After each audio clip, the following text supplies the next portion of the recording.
Salut à tous, merci d'être avec nous pour ce nouveau numéro de À l'affiche. Mon invité du jour publie un livre chaque année avec à la clé presque à chaque fois le succès, l'attentat, ce que le jour doit à la nuit, la dernière nuit du Raïs, qu'il décrypte la société de son pays, l'Algérie, où nous emmène à l'autre bout du monde. Ses romans interpellent. Il est de retour avec Dieu n'habite pas la Havane, un hymne à la mélancolie joyeuse du peuple cubain. Aujourd'hui, je reçois Yasmina Khadra, que je vais tout de suite retrouver.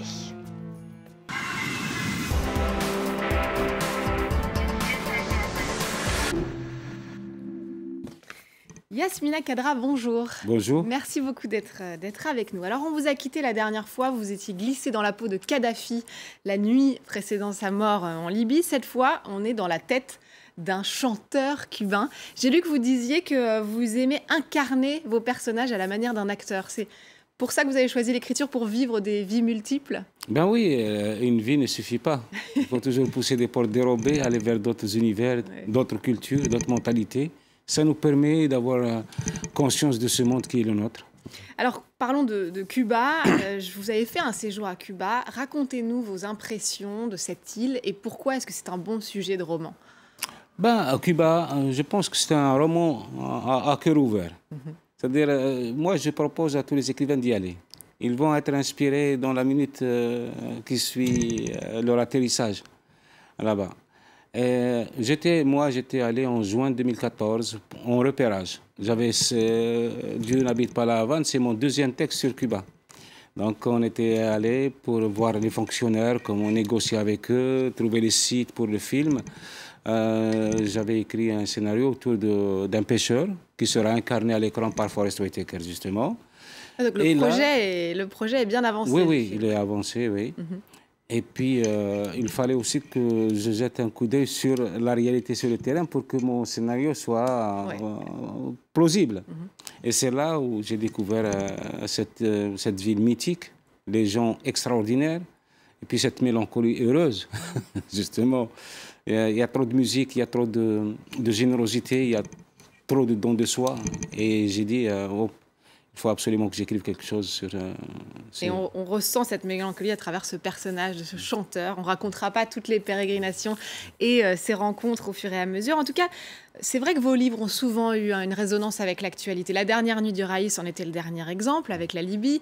Évidemment, on cite l'attentat très souvent dans votre parcours. Là, on a eu l'impression que vous avez eu envie, peut-être besoin, de tenir l'actualité à distance.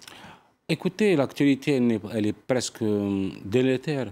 Hein? Qu'est-ce qu'on entend aujourd'hui? Uniquement la haine, la discorde, la guerre. J'avais besoin d'aller ailleurs. J'avais besoin d'un dépaysement. J'avais besoin de croire que le monde se rêve encore, qu'on a encore le temps de s'émerveiller, d'aller à la découverte des choses qui sont capables de nous apaiser. Apaiser plutôt, pardon. Et voilà, je propose à mes lecteurs un voyage loin de toute cette furie qui s'appelle la cacophonie d'aujourd'hui. Parce qu'on vit vraiment dans une sorte de déni de soi, de déni de l'autre. On est dans le doute, alors que la vie se continue et le monde n'a jamais été parfait. Hein.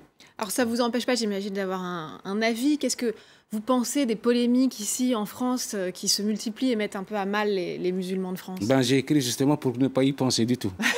Parce que c'est désespérant, c'est vraiment déprimant. Il faut se rappeler que le monde n'a jamais été parfait. Il faut savoir cohabiter avec ses imperfections. Et que le conflit, il est en nous d'abord. On est ballotté entre le mal et le bien et le monde aussi. Donc, proposer un voyage comme ça, de se soustraire à cette chose terrible qu'on appelle la discorde, c'est bien. L'évasion par la littérature. Bon, parlons littérature, justement. Est-ce que vous vous souvenez comment vous étiez senti lors de la publication de votre premier roman, en quelques mots? Ça a été vraiment quelque chose d'extraordinaire parce que la veille, je venais de rompre avec ma fiancée. Donc, j'ai pas réussi un mélange de sentiments contradictoires.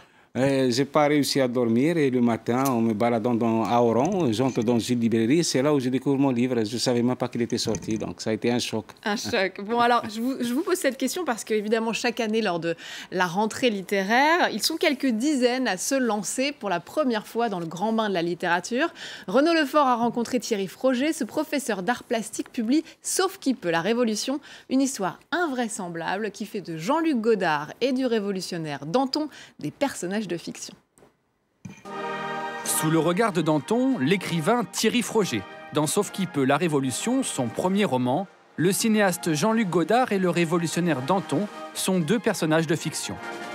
Le roman articule 3 films narratifs. Le premier, c'est l'histoire de Danton, où j'imagine que Danton n'a pas été guillotiné, qu'il a gardé la tête sur les épaules et qu'il a été exilé en 1794 sur une île de Loire. Le deuxième film narratif, là j'invente le fait que la mission pour le bicentenaire de la Révolution française passe la commande à Godard d'un film sur la Révolution. Discours, notes de tournage et lettres inventées, Thierry Froger devient tour à tour Danton et Godard. Comme le cinéma du génial suisse, le roman porte sur les méandres de la création artistique. Le livre fonctionne comme un immense collage qui monte ensemble plusieurs histoires, plusieurs époques, plusieurs personnages, avec des échos d'une histoire à l'autre. Il y a vraiment aussi cette idée, c'est une phrase de Godard, Godard disait il faut prôner l'égalité entre la réalité et la fiction. Et donc ce travail de collage me permettait aussi de passer sans heurts de la fiction à la réalité tout au long du livre. À 43 ans, la route fut longue. 5 années d'écriture, des refus de plusieurs maisons d'édition, avant de découvrir son premier roman dans les rayons des librairies. Quand j'ai appris que le roman sortirait pour la rentrée littéraire, je pensais tout de suite que c'était à la fois une bonne et une mauvaise nouvelle. C'est vrai qu'il y a une forme d'exposition, mais c'est quand même un peu un jeu de massacre. Donc pour sortir son épingle du jeu, je ne me fais pas d'illusions, je sais que c'est très compliqué. Thierry Froger n'est pas seulement écrivain, il enseigne aussi les arts plastiques à Nantes. De passage à Paris, il a arpenté les couloirs du Palais de Tokyo et s'est délecté de l'exposition de Michel Houellebecq. Entre images, mots, sons ou installations, c'est un voyage à travers les obsessions de la star de la littérature française. Parmi les nombreux personnages vivants qui traversent le roman, j'évoque à un moment la figure de Michel Houellebecq. C'est tout à la fin du livre où j'imagine Robespierre, très vieux, nonagénaire, dans un fauteuil roulant. Et je dis qu'il a sans doute la tête de Houellebecq en 2016. Donc il y a un petit clin d'œil comme ça. Le premier roman de Thierry Froger fait figure d'ovni, une littérature hors cadre qui a toute sa place dans cette rentrée littéraire. Yasmina Khadra, on a entendu le parcours du combattant de Thierry Froger. Vous étiez militaire avant d'être écrivain, 35 ans je crois de carrière en tant qu'officier. 36 ans, oui. 36 ans. C'était un sacré changement de vie. La littérature, ça a été un besoin? Moi, j'ai été écrivain avant d'être militaire. Je suis né pour écrire. J'avais 9 ans quand j'ai rejoint l'école militaire, mais je l'ai rejointe avec, dans l'esprit, dans le ventre, cette vocation que j'ai héritée de mes ancêtres. Je descends d'une lignée de poètes. Je suis le descendant d'une dynastie qui a régné pendant 6 siècles sur la Sahara. Les Moursoul, c'est connu pour leur érudition et surtout pour la vénération qu'ils avaient pour le verbe et la poésie. Donc voilà, c'est un destin que j'ai négocié avec beaucoup de philosophie. On ne choisit pas ses parents, on ne choisit pas sa vie. Il y a des concours de circonstances, il y a des bretelles sur nos chemins. Et quelquefois, on prend le banc. J'ai pris la littérature. La littérature est centrale dans votre vie. On parlait de ces jeunes auteurs. Certains auront peut-être la chance de voir leurs romans portés sur grand écran. Ça a été le cas pour plusieurs de vos livres. Je cite certains, Ce que le jour doit à la nuit, adapté par Alexandre Arcadi en 2012, mais aussi L'attentat, ce roman explosif, j'en parlais, où un chirurgien découvre après un attentat à Tel Aviv que sa femme était en fait la kamikaze. Le film était signé cette fois de Ziad Doueiri. Je crois savoir qu'un autre de vos films va être adapté cette fois en animation. Oui, c'est Zabou Breitman qui le réalise, c'est Les Hirondelles de Kaboul. Mais il y a aussi un autre film, Morituri, qui a été la première adaptation de mes romans. Beaucoup de gens s'intéressent à mes écrits, mais vous pensez, vos romans de manière cinématographique pour une éventuelle adaptation ou c'est pas dans votre tête? Non, c'est pas dans... Quand je me délie dans un texte, le monde s'évapore autour de moi. Je suis vraiment avec mes personnages, je suis avec cette ambiance que je veux créer, ce rythme que je veux donner à mon texte. Et puis par la suite, je suis né dans le Sahara. Et nous sommes un peuple assez, comment dirais-je, assez porté par la vue. C'est la vue qui nous situe un petit peu à travers les âges. Quand la vue commence à baisser, c'est que quelque part on est en partance. Donc, et tout, la nudité nous interpelle. Nous sommes capables de déceler un scorpion au milieu des cailloux. Donc tout est visuel chez nous. Donc, quand j'écris, j'essaie de joindre le mot à l'émotion à travers l'image. Bon, c'est sans doute pas hasard. Alors, si votre coup de cœur culturel du moment, c'est un film, oui. Vous nous parlez de l'Odyssée avec Lambert Wilson dans le rôle du commandant Cousteau. Pourquoi vous avez choisi ce film-là? Tout simplement pour le commandant Cousteau. C'est quelqu'un qui nous a éveillés à beaucoup de choses, à tout ce qui n'est pas visible justement, la mer, les abysses, le corail, la faune aquatique. Et pour moi, Cousteau, ça a été... j'ai suivi toutes les émissions du commandant Cousteau et c'était un voyage pour moi. J'étais cette bouteille, quand j'étais à la mer, j'étais la bouteille. Il n'y avait pas de message dedans, mais il y avait juste cette volonté de découvrir autre chose que le monde ambiant.